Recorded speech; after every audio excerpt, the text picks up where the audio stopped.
उसके लिए बहुत ही माकूल जगह है फिल्मी दुनिया।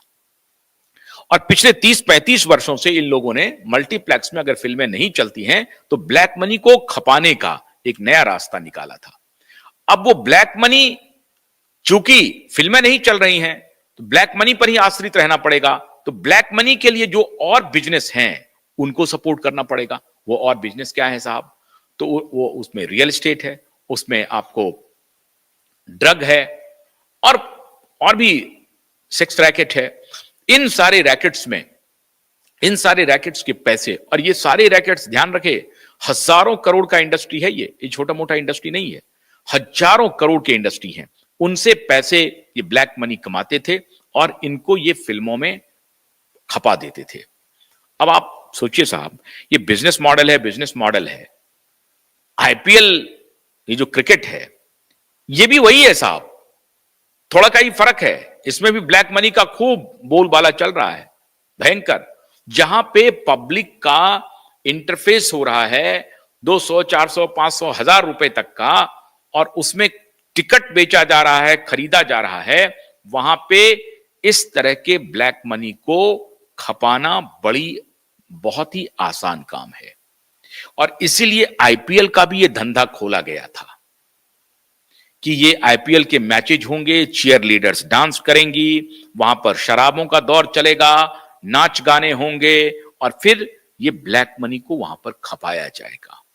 और बड़े बड़े फिल्म स्टार्स भी इन आईपीएल टीम को खरीदने लगे थे। ये पूरा एक खेल था, ये पूरा एक तंत्र था। अब मुझे नहीं मालूम कि अब वो नॉर्मलाइज हुआ है, व्हाइट में वहां पर काम हो रहा है या नहीं हो रहा है।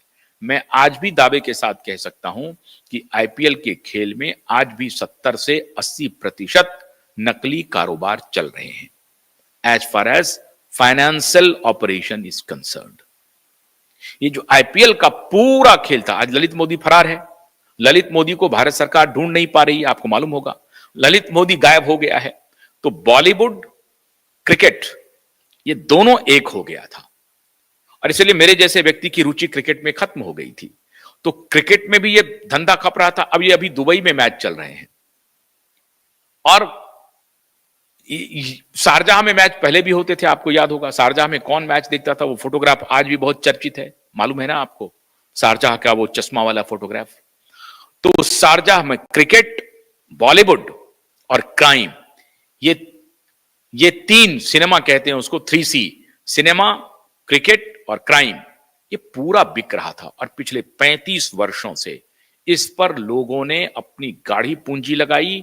पूंजी मतलब ब्लैक मनी लगाई जो कमा रहे थे, और उसका बारा न्यारा किया। लेकिन अब स्थिति ये हो गई है कि ये जो तीनों सी है, उसके जो बड़े बड़े झंडाबरदार हैं, अब प्रकृति बदला ले रही है। जो प्रेडिक्शन है उसके हिसाब से सलमान भाई को संभवतः ऐसा कैंसर है जो क्यूरेबल नहीं है, जो ठीक नहीं हो सकता है। और भविष्यवक्ता तो ये तक कह रहे हैं कि वो ऑलरेडी इस बीमारी से सफर कर रहे हैं, और अधिकतम आयु उनकी 67 साल है। 67 साल की उम्र में वो इस दुनिया को अलविदा कह देंगे, ये प्रिडिक्शन हो रहा है।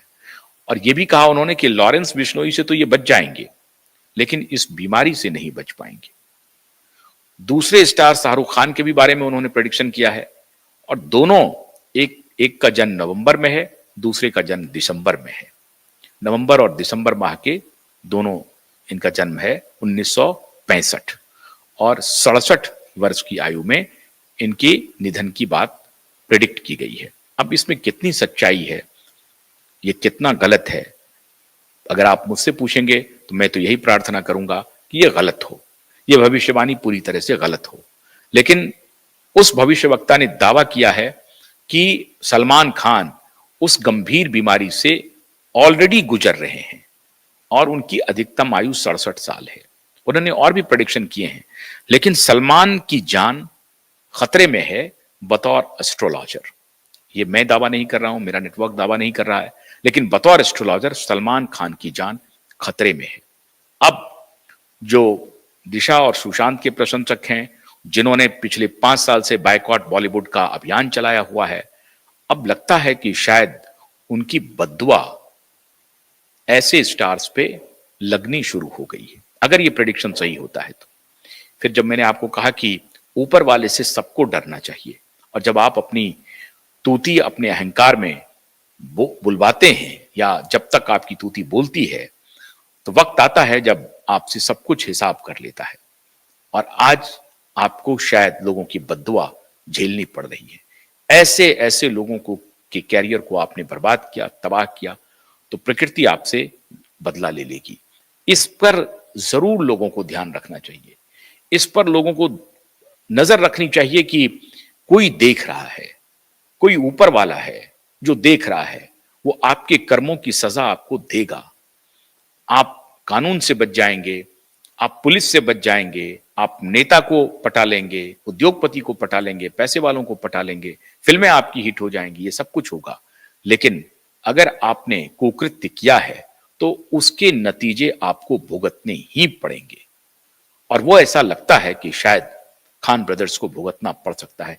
शाहरुख खान के तो बारे में मैं नहीं कह सकता हूं, लेकिन सलमान खान के बारे में अब जिन जिन लोगों ने भी कहा है, चाहे वो सोनू निगम हो, चाहे अरिजीत सिंह हो, चाहे विवेक ओबराय हो, चाहे नील नितिन मुकेश हो। नील नितिन मुकेश ने उस तरह से नाम नहीं लिया, लेकिन पर्दे में रहते हुए उन्होंने इशारा कर दिया कि साहब यहां चलता है, बॉलीवुड में ये सब बातें चलती हैं और इसी में जीना होगा, ऐसे ही जीना होगा। नील नितिन मुकेश जैसे स्टार भी एक प्रकार से दुआ कर रहे हैं कि कोई उन्हें ब्रेक दे दे। ये हालात हैं बॉलीवुड में, तो प्रारब्ध आपको छोड़ेगा नहीं।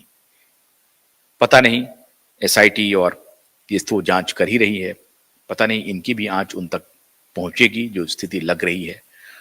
तो आने वाला दिन बहुत मुश्किल है सलमान भाई के लिए। हमारी लेकिन दुआ है कि सलमान भाई स्वस्थ रहें, ठीक रहें। ईश्वर करे कि ये प्रेडिक्शन, ये जो भविष्यवाणी है वो गलत हो। आपको हमारा वीडियो अगर पसंद आए तो आप इसे लाइक कीजिए, शेयर कीजिए और हमारे क्यूबाइक को सब्सक्राइब जरूर कीजिए। बहुत बहुत शुक्रिया। नमस्कार।